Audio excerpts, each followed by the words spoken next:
Okay, so it looks like we're live. I'm tempted to go and check, but I think it's all good. It looks fine.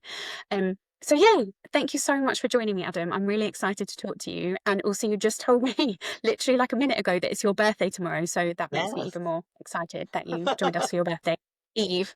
Um, I'm going to introduce you, and I just wanted to say a little bit about like what we're doing, what Bold Conversations is. Um, there's a lot of shit going on in the world right now, and it's quite hard to be a trans and or autistic person.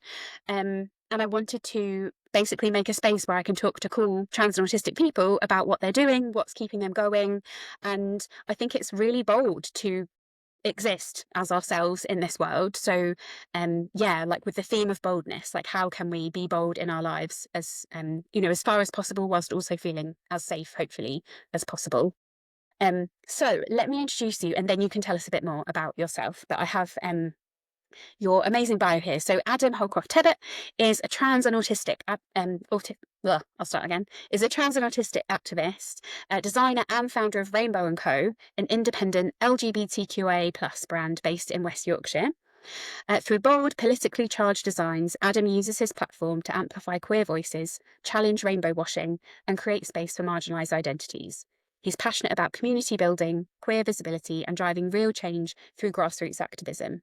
Adam lives in Whippendon with his husband and is a firm believer that joy and resistance go hand in hand. I love your bio, and also I love your t-shirts. I'm not getting paid anything to do this, but we're both wearing t-shirts from Rainbow and Co, Ah, coincidentally. Mine says witches for trans rights, which I'm yes. obsessed with Love it. as a witchy person and a trans person. But yeah, it would be great to hear like a bit more about you and yeah, anything you'd like to share, really. Yeah, that was a perfect introduction. So I'm Adam Holcroft-Tebbutt.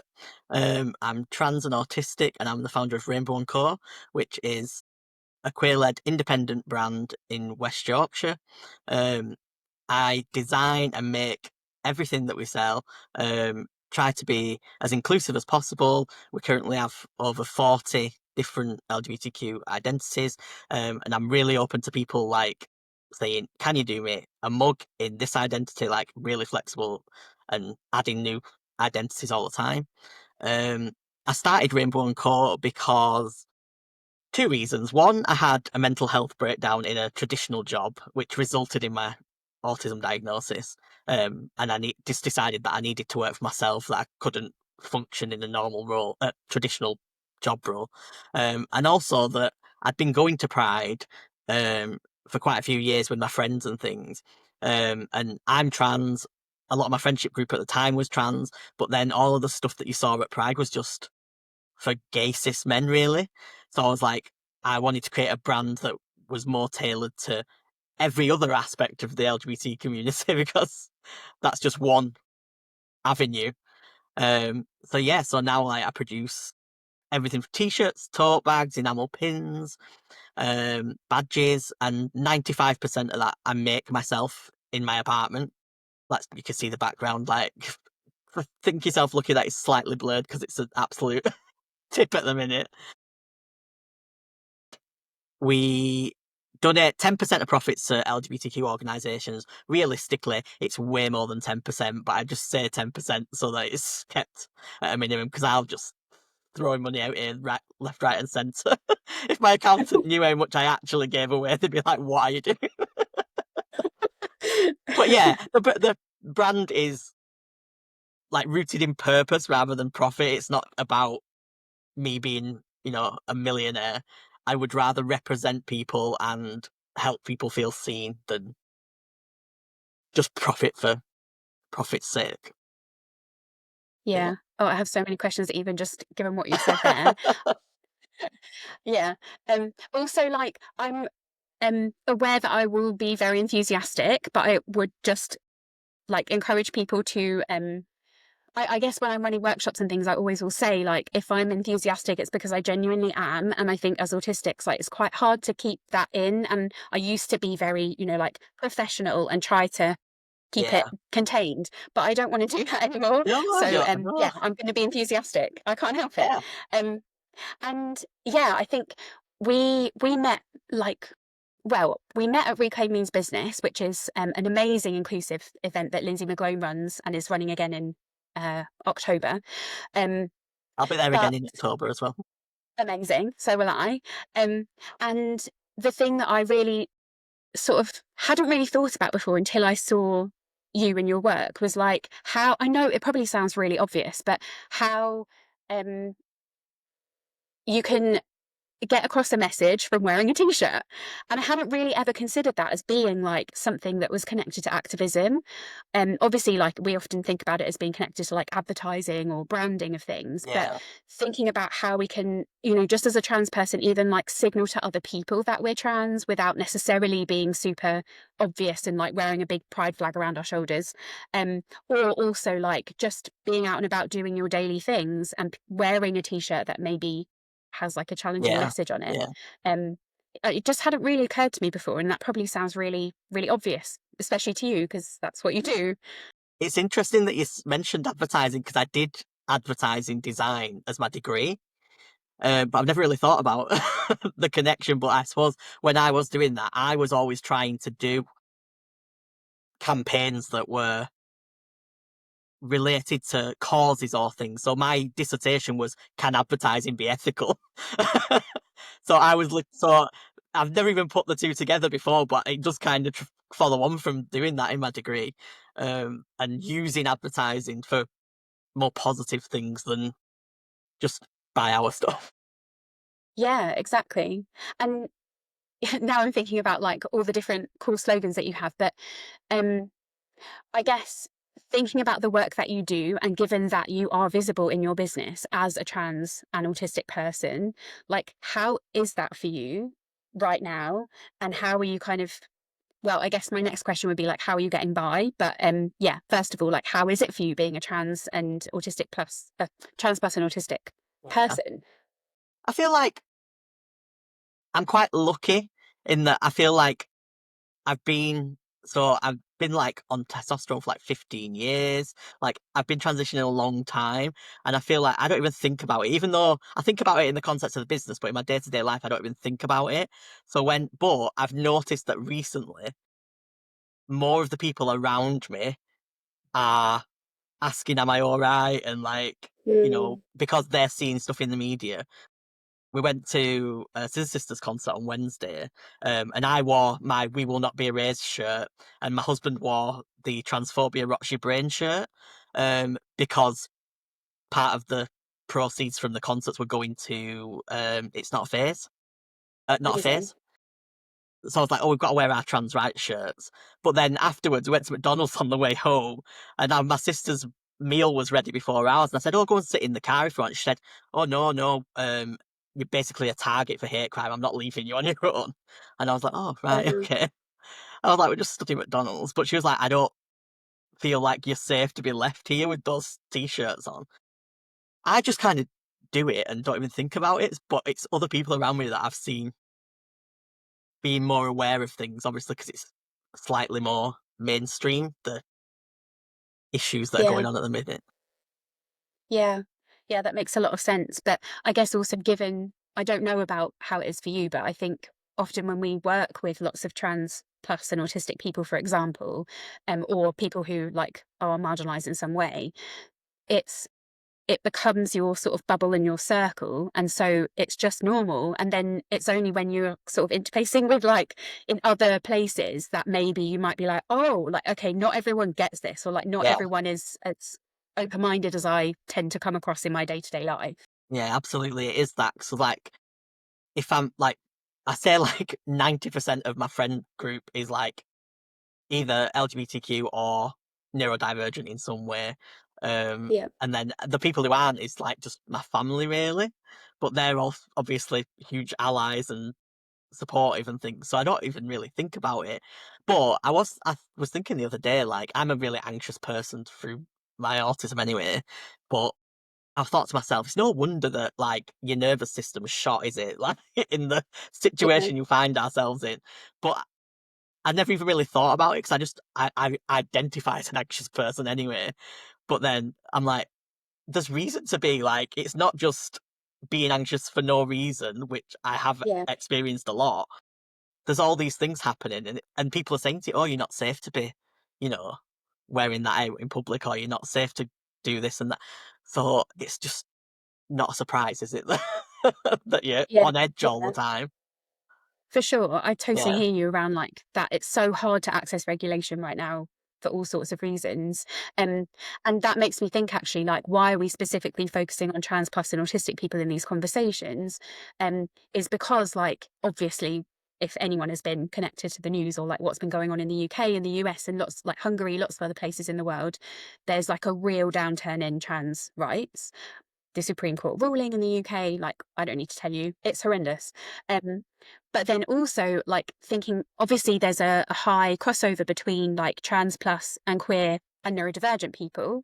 Um, and like both of us are autistic, I'm also ADHD.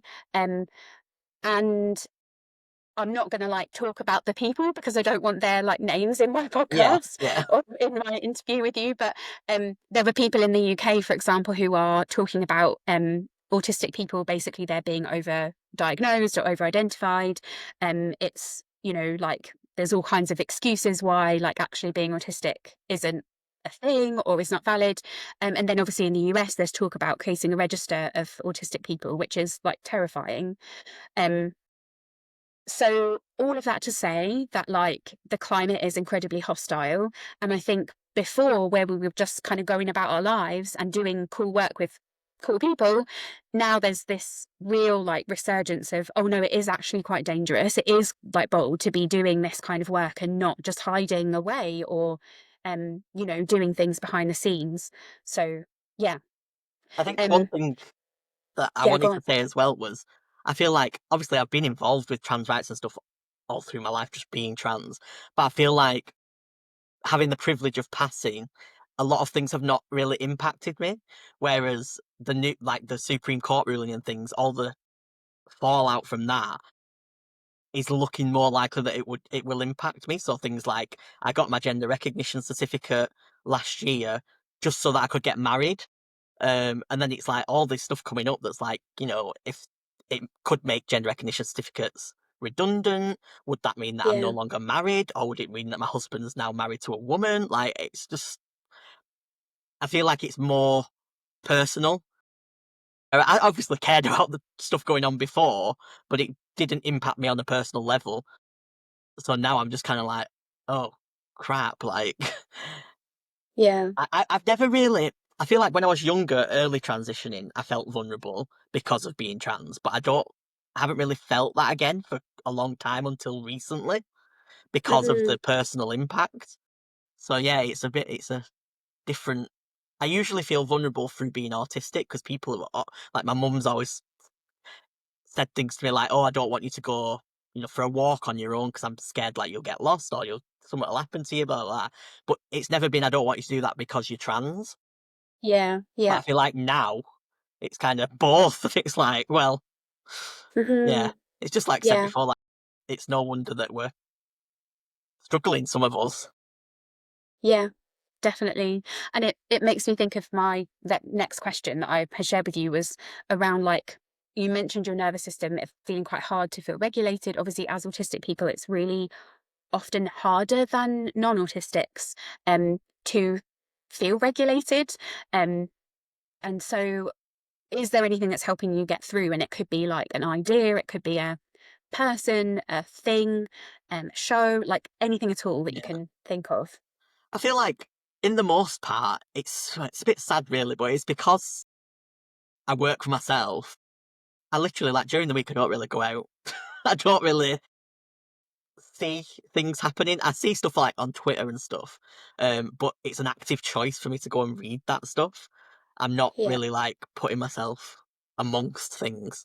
Um, and then just I feel like I've got great family, great friends around me, um, and the community, just like through the Rainbow and Core community, like I obviously try to talk about the things that are happening, but I also try to keep things positive.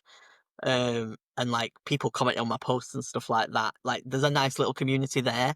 And I'm going to be launching a membership later this year for my customers, um, which will hopefully be a bit of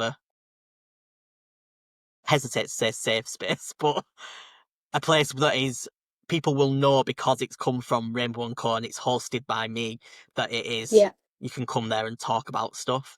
So yeah, I suppose that sort of in a creative outlet kind of way, I've been like planning all that kind of thing.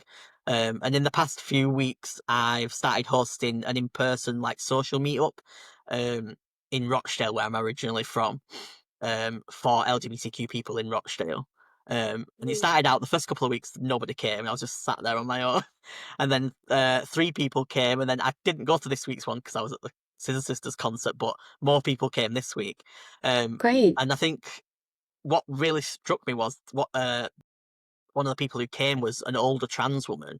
Um, and she literally said to me, I've never met another trans person to speak to, but I've decided like she's transitioned and like gone on hormones and had surgery and XYZ all herself with her wife and never met another trans person to speak to until Hmm. coming to that group. And she said, I've come to the group because I thought, oh, everything that's going on in the world, other people might need someone to talk to. So I was like, that was really powerful for me because I was like, oh my God, like you've made the decision to come and speak and you've never spoke Yeah. to, it's not just trans people at the group, but she specifically said, everything that's going on, I thought I'd want someone to talk to. So I thought I'll come and be someone for someone else to talk to.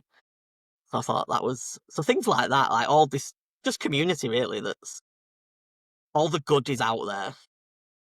Yeah. And I think that's Yeah. actually, I've said to someone else, like, it's been obviously the things with like the Supreme Court and everything going on is not good, but in terms of I've had a lot more custom from people buying trans rights stuff.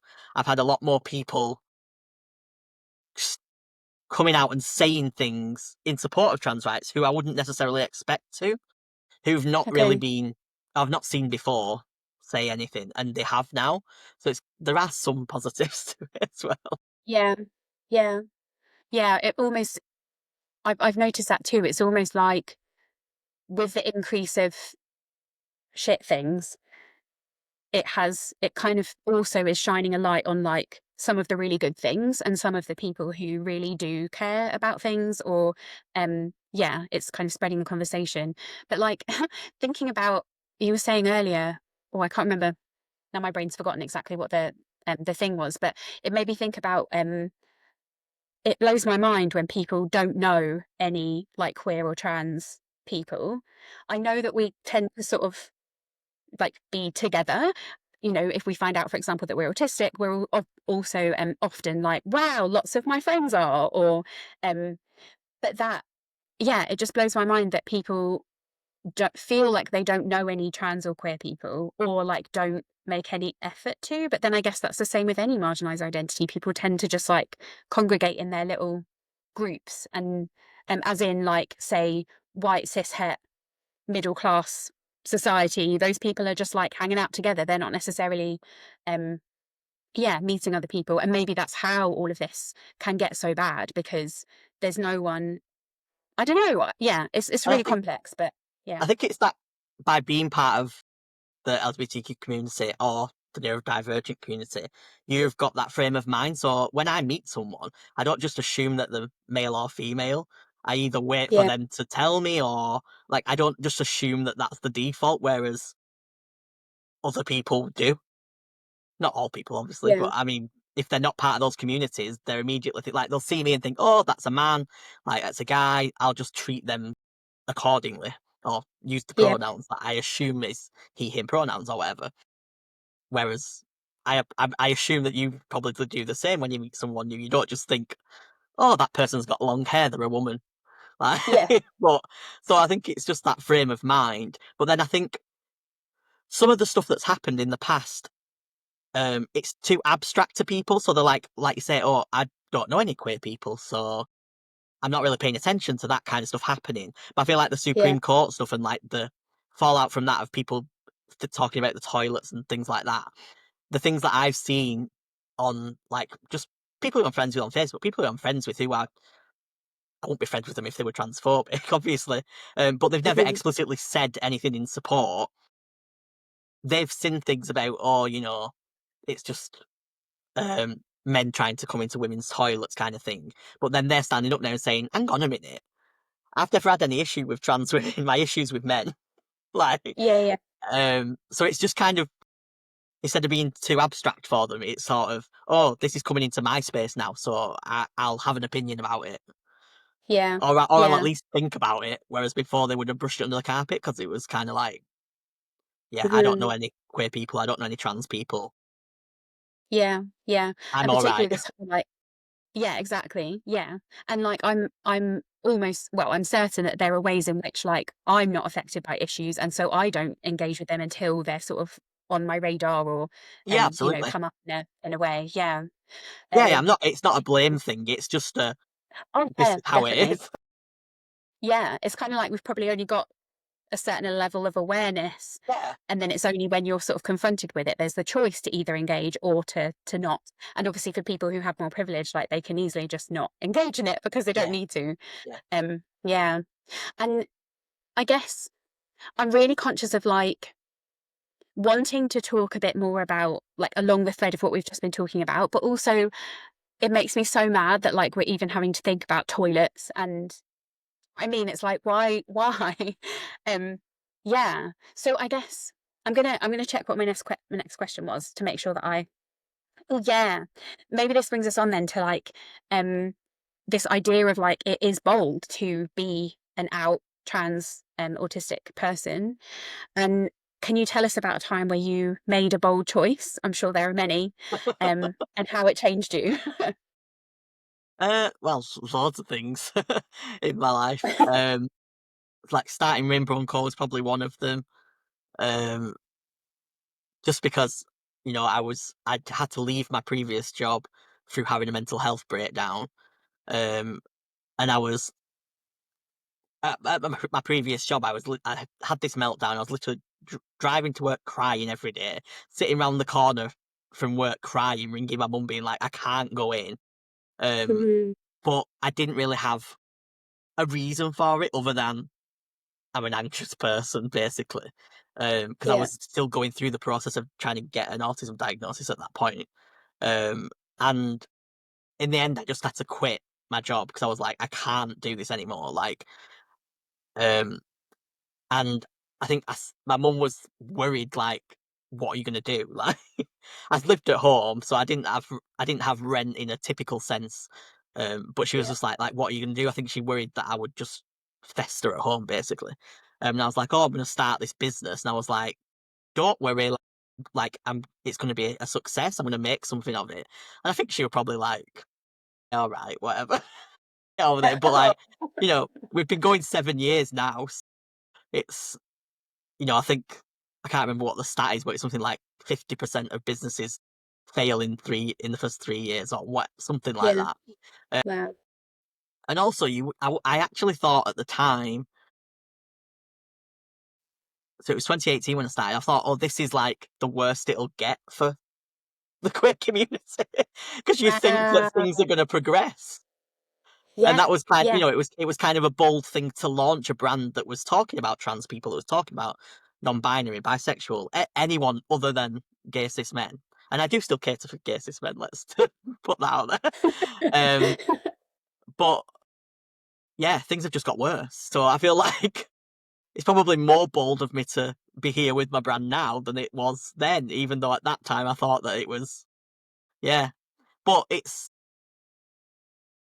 given me like purpose and stability and like ways to connect with people that don't mean me necessarily going out into the world. Obviously, I do my Yeah. stalls and things, but like I say, most of the time I'm working from home, but I've got that community through the internet.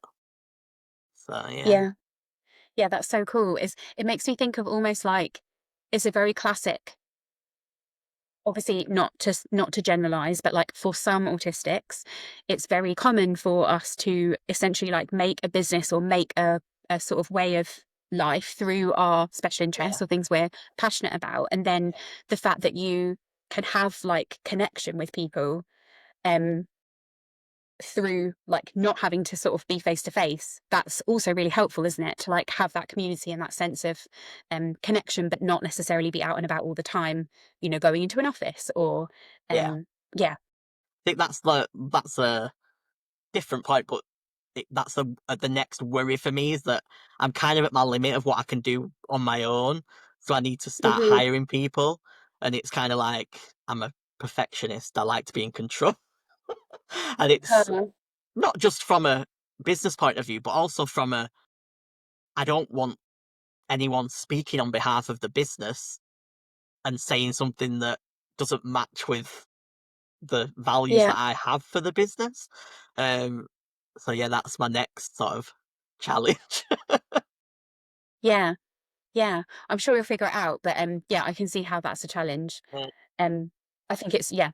I'm often thinking about scale and yeah, that when there's like a lot of important values sort of embedded in what you do, it's really hard to scale and not necessarily the right thing. But yeah, mm, it's a kind of a thing to figure out, isn't yeah. it? I think that's Um, I've like grown really, really steadily, but I've grown every year where I've seen other competitors come into the market and they only last about a year before they disappear because they've either mhm, gone too big too fast or other reasons. Obviously, like the economy is not great, so um, yeah. but I feel like maybe one of the positives of being trans and being autistic is that I'm very what's the word? I'm very determined and I'm very I suppose like setting my ways like once I've decided to do something like I'll figure out how to make it work rather than Yeah. so even if, sales did tank and I would still figure something out that was still working for myself and like because I kind of feel Mhm, like I've not really got any other option. Like that's just I can't function in a traditional job, so I need to make yeah. it work. Yeah. Yeah.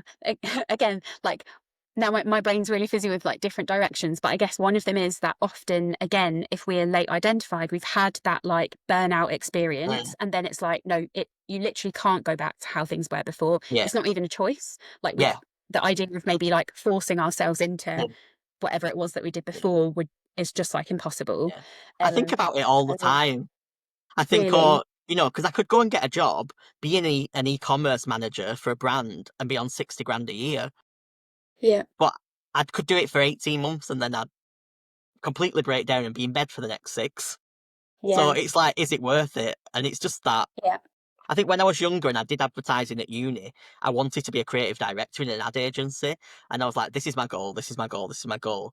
And then after I had a breakdown in my second year at uni, and then I just kind of realized I was like, no, like I think my primary goal was to be not rich, but like to have a good income yeah. whilst being creative. And then since I had my meltdown at work and got my diagnosis, it just completely turned on its head. And I'm just like, I don't care how much money I make as long as I'm well.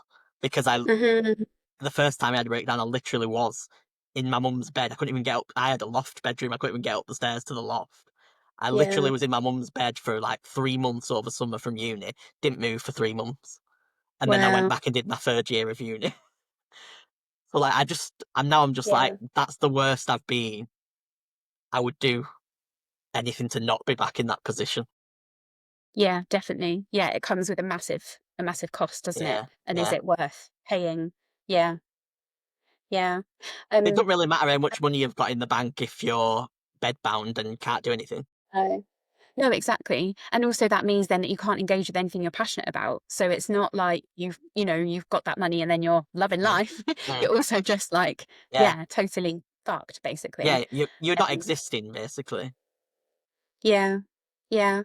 And I think with like being part of the queer community and the neurodivergent community, I think there's definitely something about like resourcefulness and having to figure out different ways of doing things because the usual way of doing things doesn't work for us, and that can be like it can be really liberating.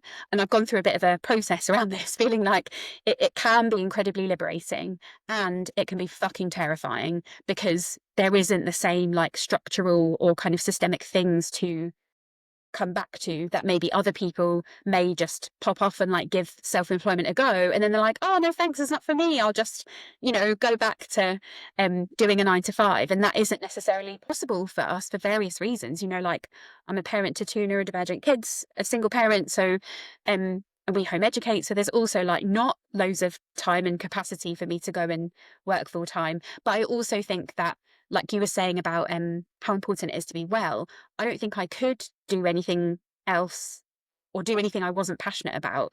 I remember, like, early days when I was working in an office doing data entry and being like, this is so soul destroying for me. Like, other people would enjoy that, but for me, it just felt, yeah, Yeah, awful. Yeah. I agree. Well, um, I guess we've kind of talked about some bold opinions there, probably, but I wondered if you had um, anything that you think is well, for you, a common sense thing to think or believe, whereas other people might consider it to be like a bold or out there kind of thing to be thinking. Yeah, I feel like I don't think anything that I think is bold, but I feel like other Uh, people will be like, literally everything that comes out of your mouth. I'm like, oh God, you can't say that. But I just think, in general, I would just like things like trans visibility and visibility in general and activism and things like, you don't have to be like palatable. Like in like corporate or like public spaces and things, there's that like, oh, we'll do LGBTQ stuff, but it has to be family friendly, or it has to be like too vague. Like, oh yeah, we'll do rainbows, but oh my God, don't like say bisexual. It's got the word sexual in it. And oh my God, that means you're like, it's just like, oh, it just misses the point, doesn't it? Like, our yeah. existence is political. It's not too much to be like trans rights or human rights or put it on a t-shirt. Like, it's not radical. That's just the baseline of like, that's how things should be. It's not Mhm. bold, but then other people I've been doing this new in-person meetup in Rochdale, and we had to have something so that people could find us at the venue. And I was like, oh, I'll just bring my little rainbow gnome along. So we put the gnome on the poster and was like, oh, look for the rainbow gnome. Literally, one of the Cute. first comments was some older woman being like, why is all this childish imagery? You're attracting children and grooming them. And but I was like, what is she on about? But thankfully, all the replies were literally like, Deirdre, love, it's a garden gnome, calm down. And Yeah. but I was just like, you're picking a fight where there isn't one. It's literally on the poster. It also said 18 plus only. I was like, I can't do any Yeah. more than say that. Like, what do you want me to do? Yeah. But yeah, it's like just kind of turning things into something that there was nothing there to start with. Like, you're Yeah. picking this fight with this garden gnome. I'm like, I bought it from Asda. Go and have a fight with Asda. Like, Oh, I saw those. They're really big, aren't yeah. they? I used to Yeah, have I remember seeing I them. used to have a really big one, and he got dropped and his legs came off. So Oh, that's a we, shame. we we considered putting him in a wheelchair, but I couldn't figure out how to do that, so I had to get a new one. So he's only a little Oh, one, this one. okay. But Yeah, yeah, they're just cute. I like like those it's guys. just yeah, like Yeah. who like you see it and just think, oh, it's a cute thing. It was just something that people could see on the table and be like, oh, that's where I'm supposed to be. Nothing to Yeah, do with trying to attract children or what. I just I just exactly. can't follow the thread in the brain that takes people to Yeah. that point. Yeah. I think it's because, like, compulsory heterosexuality, for anyone who doesn't know Mm, what it is, the idea that like everyone is assumed to be straight unless they like come out otherwise. Um because that's so prevalent, it's seen as like neutral or like the norm. And so anything else is considered like deviant or, mm, bad in yeah, some way. yeah. And it like children are from such a small age exposed to like heterosexual Mm, ways of being, but there's no mention of sex. It's just like mum mm, and dad, or yeah, all of those things. But it's seen as like scandalous or shocking somehow to like just highlight the alternative Yeah, that like yeah, other family structures or like other ways of being exist. yeah. And Um, kids don't care yeah, anyway. Like we've got no, godchildren, and our goddaughter, she's 4, she got a doll's house. And just by coincidence, her mum was like, "Oh, trust us to be the people who picked the house." And instead of a mum and a dad, there was 2 dads in the set by accident. cute. And Uh-huh. she said to the little girl said to us, she was like, "Oh, there's 2 dads in my dollhouse, like you and Uncle Luke." It's like she don't care. Like Yeah, other people would be like, "Oh, I'm taking it back to the shop because it were, you know, the pieces were wrong," but they're just whatever. It's fine. yeah, yeah. Hmm. I mean, again, like so much to say about that. I Yeah, think, yeah. I guess, yeah, it just seems bizarre to me that also people confuse transness or like queerness with sex. Like it's yes, not yeah, about sex. yeah, Like there are people who are asexual, like who don't have sex and don't like it's so yeah. it's yeah, it just That's one of the comments that I do get on stuff sometimes. It's like, why do you have to make everything about sex? I'm like, I've not mentioned sex in my post. You're the one who's come in the comments and said it. Like, where have I right. said anything about that? I'm like, all I'm talking about is our existence. What do you think we're doing? Living Yeah. like some massive sex castle together or something? Like, but It's a that's just, sex castle. I don't know why I said that. Yeah, but like that's what Yeah, I some love that. people like. Their first thought on seeing anything to do with like LGBTQ is like, oh, Yeah. you know, they're being deviant and trying to Yeah. push sex on people, and it's just like, no, like, I'm literally sat at home watching Yeah. telly, like I'm not doing anything. Yeah. Like, I love when people sort of say like being trans is like the one of the least interesting things about mm, them. It just happens to be a thing. And there's obviously this obsession with like genitals as well. Like sex and genitals. People seem to be obsessed with yeah, talking about those. yeah, When literally like I don't think that the queer community really cares in the same way. Like it's definitely not a hot topic yeah. to be discussing. Yeah, it's like I said Yeah. previously, like I don't even think like being trans is just is. Like I don't think constantly in the day, oh, I'm trans. Oh, this is what body parts I've got. Oh, this. It's like when Yeah. someone, if within my friends group and stuff like that, obviously I'm very openly out to everyone. Um, but if someone said something, I'd be like, all right, yeah, that that does refer to me, or like if they're bringing some political thing up or something. But it's not something that I'm like constantly thinking about. Whereas it's like the things online. People are like, "Why are you so obsessed with us?" Like, I literally couldn't care less what you're doing with your life. So why are you so obsessed Exactly. with Yeah. me? And they're like, "Oh, well, Yeah. it's going to impact me." I'm like, "How?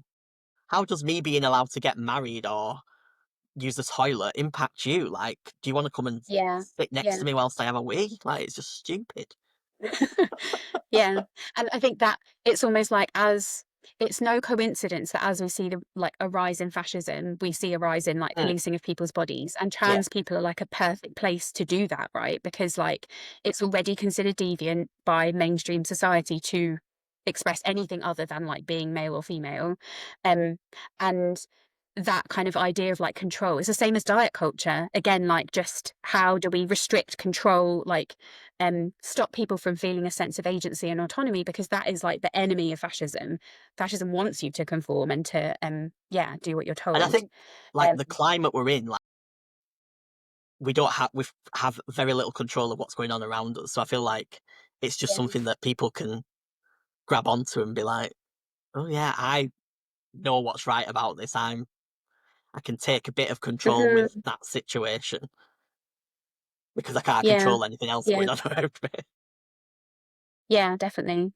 It makes me think of being autistic actually and how like you mentioned anxiety earlier. Like anxiety is very, very prevalent for so many of us autistics. Like it's really hard, whether it's from a sensory perspective, you know, just like feeling the sort of anxious feeling in our bodies, or, you know, obviously like thought loops if we um particularly if we're monotropic people. But thinking about like there being so much, well, almost like maybe when we live in a bubble and we are connected to like the people that we're connected to and we feel safe, it can give us this sense of like control in some ways, that our life is sort of managed. And obviously life is never controllable. We never know what's going to happen. But I guess I'm just really noticing that right now it feels even harder to have a sense of sort of calm, or um to lower anxiety, because there's even more than usual that feels out of control, if that makes sense. Yeah, yeah, no, totally relate to that, yeah. It's kinda like if I'll just be like, "Oh, I've had a really chill day, feeling good," and then it's like you'll see someone on Twitter or even just on the mainstream news, or one of my friends will Yeah. say, "Oh, this happened," and it's like, "Oh, for God's sake, like, let us have a breath," kinda Yeah. thing. Yeah. Yeah. Yeah. I don't know if you've been reading Queer AF's newsletter. Do you Yeah, get yeah, that at yeah, all? yeah. Yeah, I do. Yeah. So if anyone hasn't come across that, like, highly recommend it. It comes out every Saturday morning, and it's really nice to think that you can kind of switch off from the not all news. Like, personally, I think it's important to kind of stay connected to what's going on in the world. But in terms of like things around like the Supreme Court and, the whole stuff that's going on at the moment around trans things, it's really nice to be able to have it all collated there, and it's not sensational. It's really like balanced, and yeah, it's really, really nice to access. So I'll put a link to that in the comments in case people Yeah, and they um try to want to sign up. they let you know the information that you need to know, but then they also try to show positive things that are happening and things as well. So Exactly. it's Yeah, you kind of summarized it way better than I did. Yeah. yeah, it's good. Yeah, exactly that. Yeah. Um, okay, so I feel like we could talk about loads more things for a long time, but I'm conscious of not keeping you for too long. So I wondered if there's anything else that you want to chat about before we finish up. And also let us know where people can find you. Obviously, I will share like links and things as well. Yeah, so I think I've joined like a little collective of queer and trans people, and on the 1st of June we are launching a new shirt. It's already on the website, so you might be able to find it, but it's officially launching Ooh, on the 1st of June. And it's in response to the Supreme Court rulings, and all of the profits from it are going to the Good Law Project to fund their amazing. fight against the Supreme Court ruling. So yeah, it's designed for cis allies to wear. So the slogan is "Me and T," um, and then anyone can wear it really, but obviously if it's me and T, I am T, so it's like. Yeah. But it's designed to get cis allies wearing this shirt in the same way that people have started wearing the Protect the Dolls shirts. But Yeah, we've tried to make this like really accessible, so it's £15, I think. Um, and all the profits are going to the Good Law Project. And so that's going to launch on the 1st of June. So we're doing like more PR and stuff amazing. around that. So hopefully we can like raise some money towards, just so, because it was literally just came about through trans friends of mine being like, we want to do something.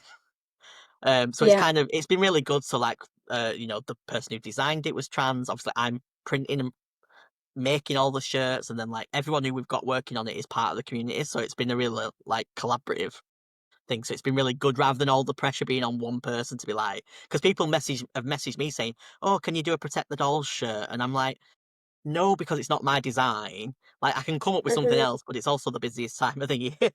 So it's been nice that we've yeah, had this collaborative approach and been like, I'll do that bit, I'll do the PR, I'll do the design. And yeah, so it's all coming together and it's launching on the 1st of June. If people would like to brilliant. Okay, support that and do something to help I feel like it's important to feel like you're doing something.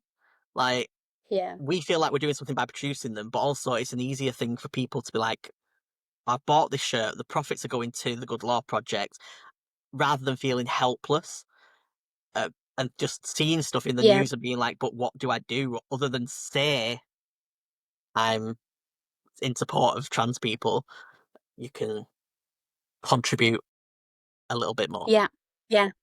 And in it a more almost takes us back tangible to the way. beginning of the conversation. Yeah, exactly. I was just going to say it takes us back to the beginning of the conversation around like the importance, or the um yeah, like the significance of wearing a t-shirt that like Yeah, has a message on it, because then those people are walking around in the world, and maybe a lot of people will have no idea what it means, as in if they're not yeah, connected into like those things. for people, like if we were to see someone on the street wearing that, that would be like really reassuring just to know that other people are around, especially if you live in like a more conservative area like I do, or yeah, it's really, Yeah. yeah, I think that sounds So like a great way we've to got channel it. the so we've got me and T on the front, and then we've got a little QR code on the back that says "Get Your Me and T shirt." So Cute. hopefully we're gonna have a little bit of a mini movement. That's the hope. Yeah.